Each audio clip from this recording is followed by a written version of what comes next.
Let's see. Uh-oh. Uh-oh. One piece of brass? What the heck? Let's see what we got here. I got 6 arc brass. 45 Colt, 6mm Remington, 25, 45, 48 millimeter, 45 Colt, 7 mag. What do we got? What do we got here? We got, looks like Bushmaster 556, 57. 57 maximum. I don't think it's going to be down there. What? 2, 3, 454 Kasul. What can I? Oh, there we go. We can make some here. We can make some out of this. That ought to work.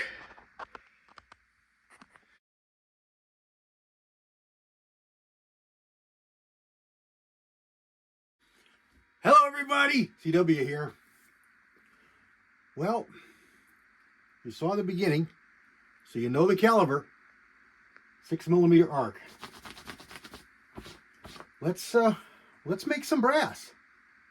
I got a little bit in the other room, so I was kind of fibbing, showing you just the one case. But I'm going to make some.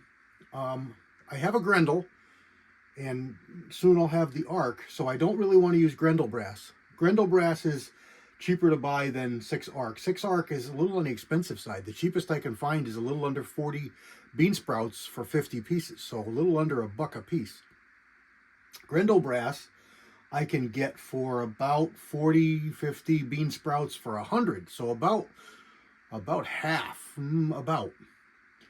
Well, I don't have a 762 by 39, but I've got a whole bucket full of 762 39 brass there. And if you don't know, all 3 of those cartridges come from the old Russian 220. And a whole bunch of other ones come out of it too. But a lot of people say it comes from the 762 39. But of course, if you do your research, you know that the 762 39 isn't the first one to use that case. But it's the most readily available for us reloaders.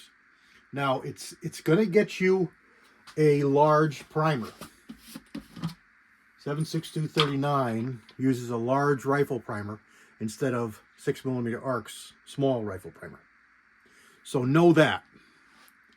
And the case dimensions are not exact, but they're really close and close enough not to be a problem. They use the same shell holder and all that. Now, a lot of you will say, well, there's a big difference in the case designs. This one's got a lot of taper, and this one has a much straighter case. Don't worry about it.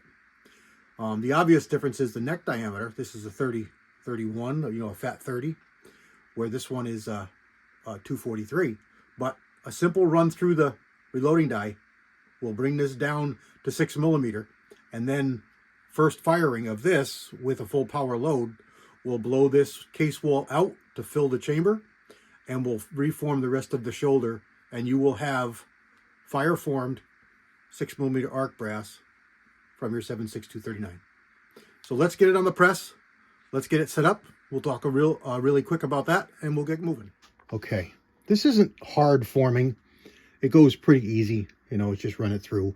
But I'm going to use Imperial sizing wax as opposed to what I use a lot, which is the Hornady Unique. They're probably as good as each other. I'm not going to, create a big hubbub arguing over which best. But this has always been my go-to for any kind of case forming. This is very moderate, easy, simple case forming. Not quite as easy as the 2545, which is just a mandrel. Push a 223 case and you just open up the neck. Shoulder, everything stays the same. No chamber dimension differences. Case wall dimensions, everything's the same. But this one does have a little bit of differences, but it really befuddles a lot of people because you're squeezing that case neck down. You can end up with a little bit of thickness problems going from a larger case to a smaller case, because that brass has to go somewhere. It's not magic. You're squeezing the neck down from a 30 caliber down to a 224. You've got the same amount of brass to give you about a 15 thousandths case wall thickness at 30 caliber. You want that same about 15 at 243, but you got all that extra brass. So where does it go? It doesn't disappear. It goes and it forms itself. It gets pushed around and it makes thicker necks. So you may need to, and it's probably a good idea that you turn the necks when you come from a bigger case to a smaller case. When you come from a smaller to a bigger, you're thinning out the necks. It's thinning out the brass. And it can also be a problem, but generally it's not as big a problem. It can be an issue with case neck tension, because if you get much less than, I'm going to say 12 to 16 thousandths, you can start having inconsistent neck tensions because you just don't have enough brass there to hold your bullet good and strong. But we'll deal with that in another video at another time. Right now we're just going to form these cases. So we're not going to do a whole bunch. I'm just going to do a few. I don't want to make a crazy long video. But here's our lube. Here's our brass. I'm going to take a couple pieces. I'll put them in my pocket here just so they're handy. Now, here's how I like to lube. Just take your finger, dab. I don't know if you can see me. Let's see if I'll put it up here and you can see me. Just dab. Don't rub, don't scoop, just dab. That's it. That's what you need for a case. And then spin it around. Don't go in the shoulder. Just the case walls. That's all you need. You do not need any more. Put this up in here. Now, to start out, I'm going to leave the decapping pin in and the mandrel. We'll see what happens. I may take it out. What I find is, generally speaking, when I'm reforming a lot, I find it better to remove the expander mandrel and decapping pin.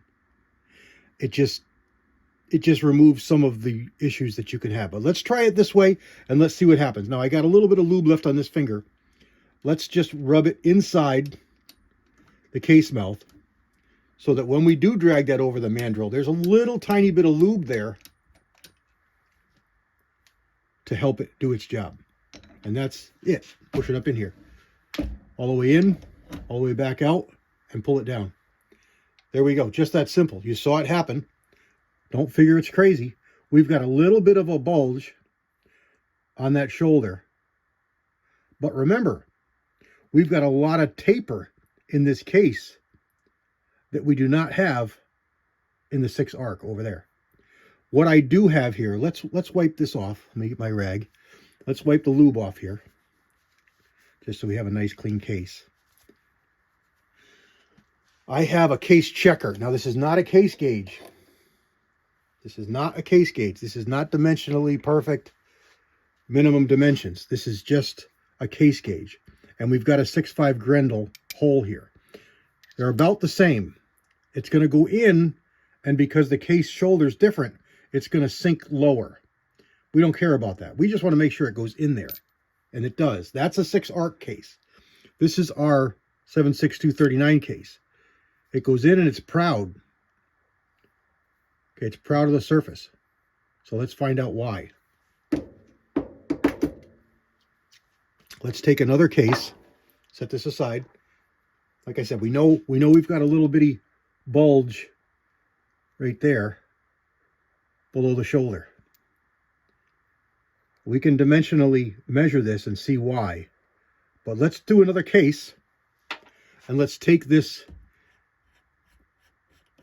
expander mandrel out. Let's take another case. Let's lube it up. Again, tap your finger on the lube. You don't need a lot of lube on here. Spin your case. You only want it on the case walls. You do not want it on the neck or the shoulder. Put it in your die. Let's just rub off the excess inside the case mouth. That'll put just a little tiny bit of lube in there.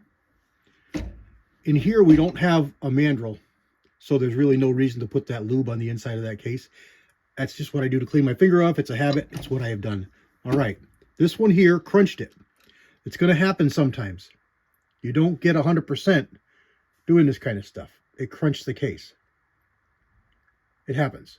Don't sweat it. It happens sometimes. Throw it in your brass bucket. Not a big deal. Let's try another one. Sometimes you just get that. These are assumed once fired cases, but I don't really know. I don't remember where I got them from. So let's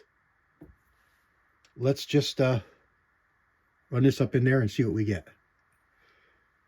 I just wanted to look at the brass. I saw that I've got a little bitty ding in that mouth.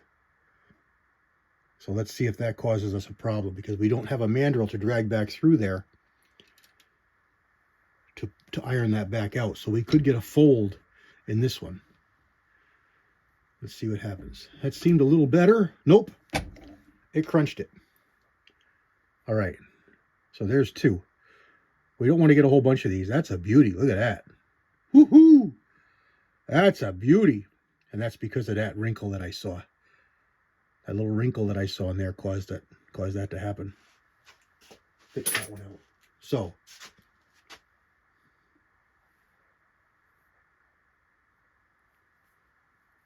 I'm just looking at my mandrel here.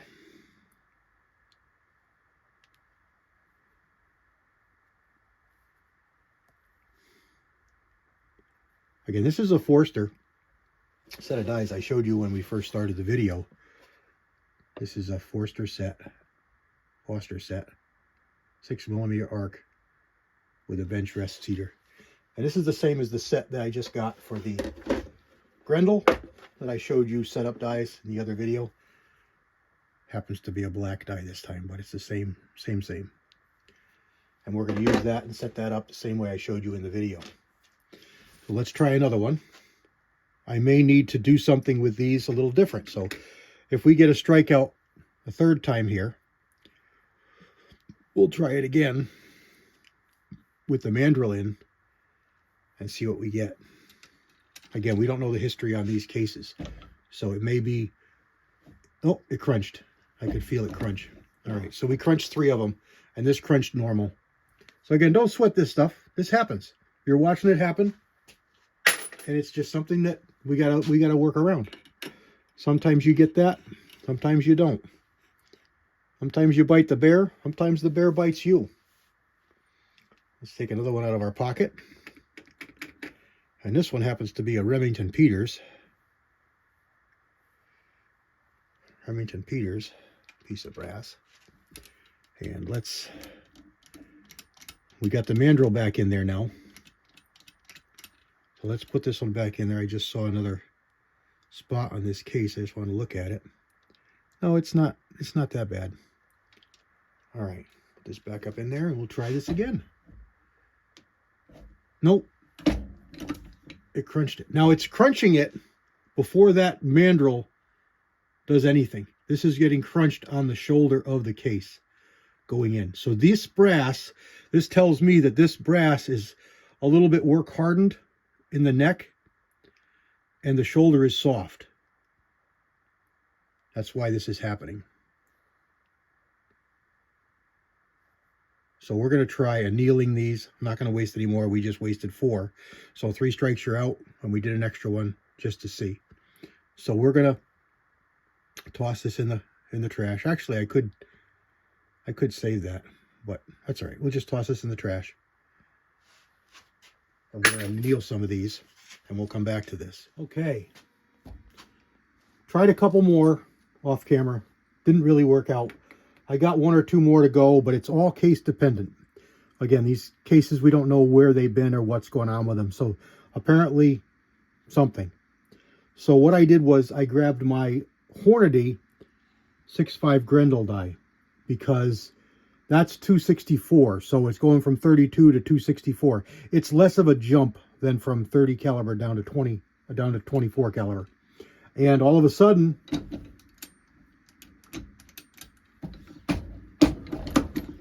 it works every time. I think I've had 2 or 3 that didn't work, and I could attribute those to kinks in the walls or a wrinkled neck, wrinkled mouth. You know, something that might have cleared up if I was staying the same caliber, but definitely is not going to work when you're changing dimensions so much. Sometimes I'll get a little bit of a bulge here, but it's never a problem because see the inside dimensions of the die are going to limit how far that can flare. And it can't flare farther than what the case is going to blow out to when it's fire formed.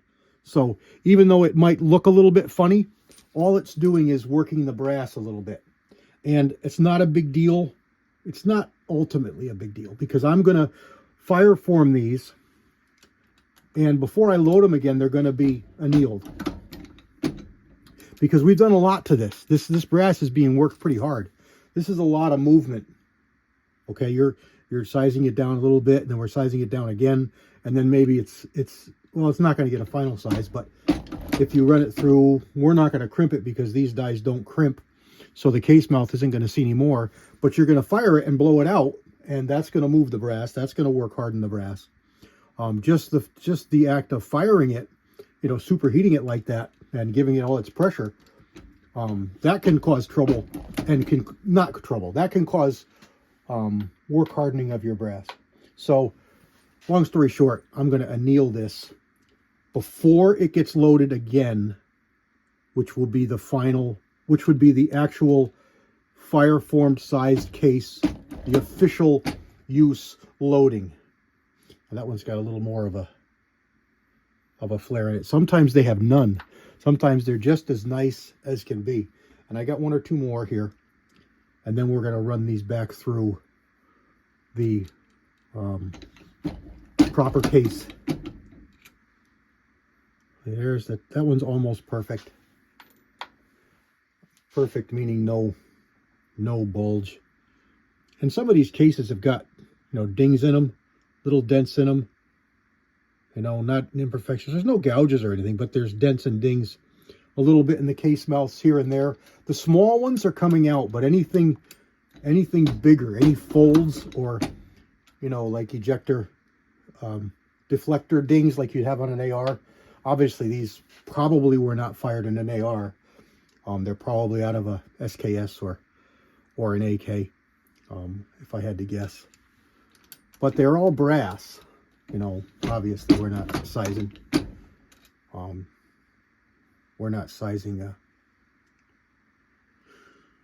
Steel cases here.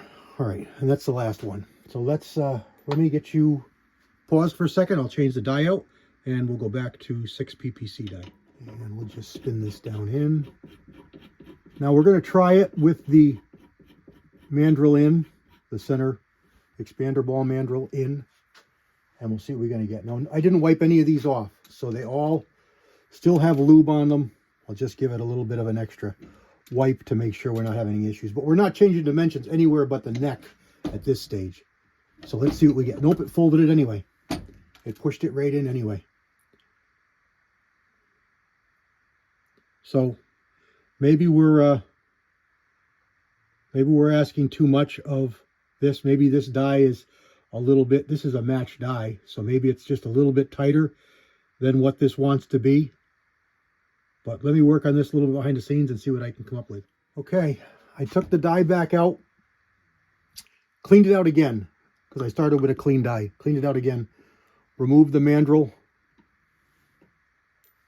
and just because these are used cases and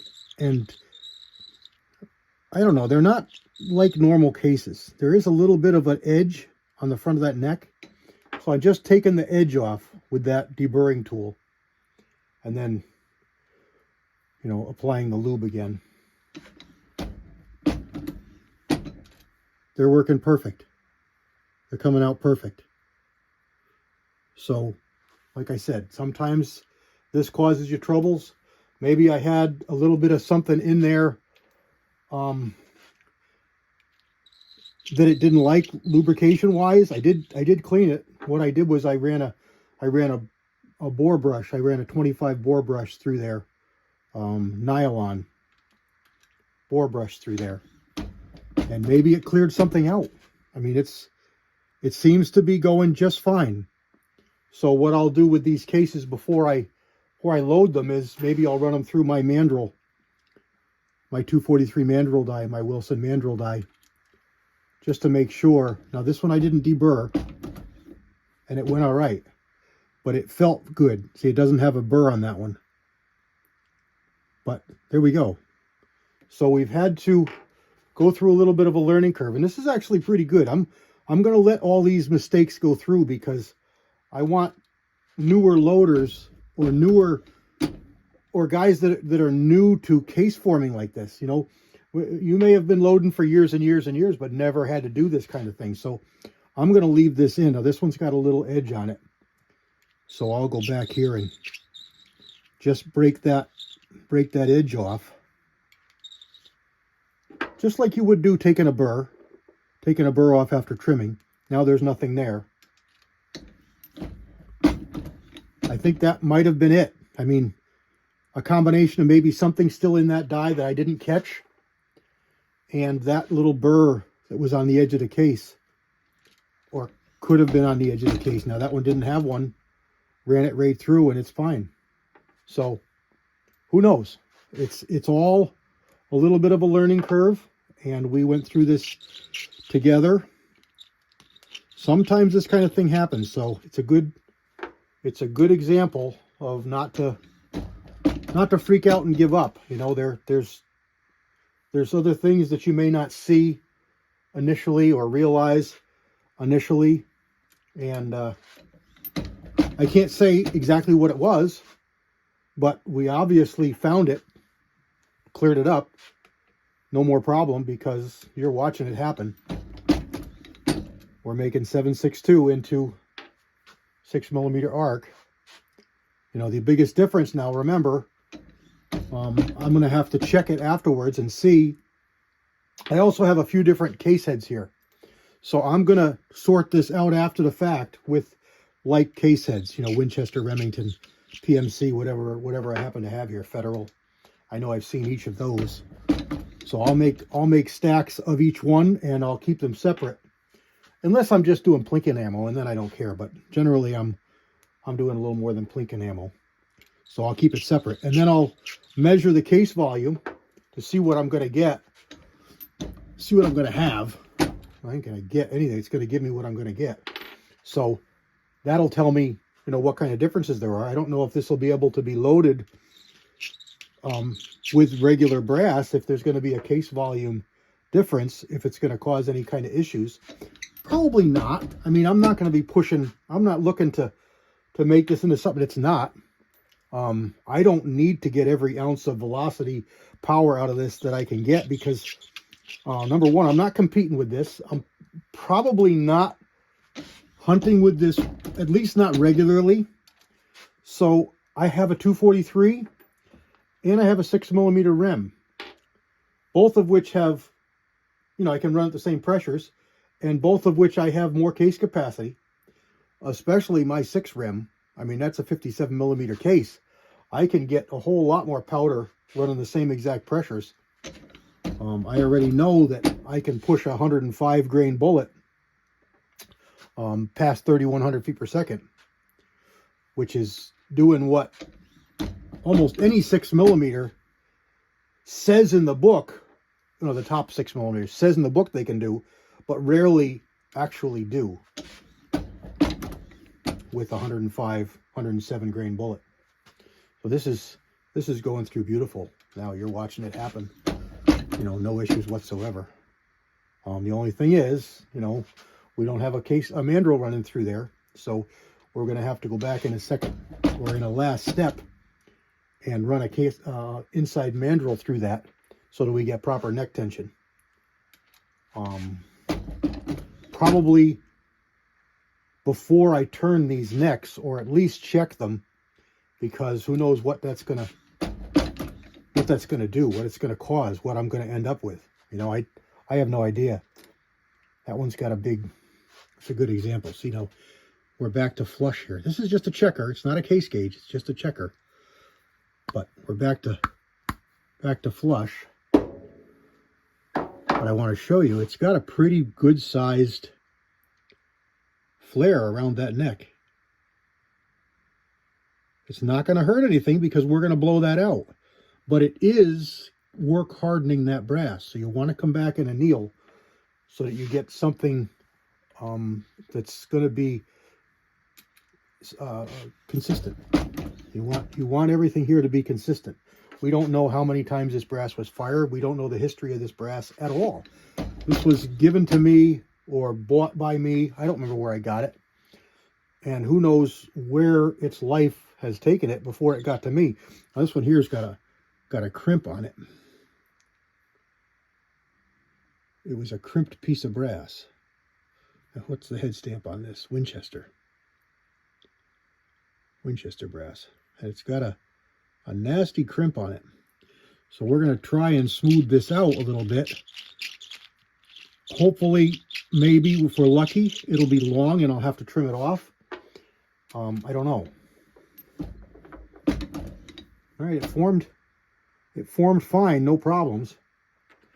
But who knows what's going to happen down the road. All right, so I could make this video forever. I don't want it to be forever, but I want to leave these mistakes in so that we can learn from them. So that's going to be it. I'm just going to continue on this, and you guys will get caught up on the next video, whatever the next video in our 6-arc journey is going to be. God bless everybody. CW out.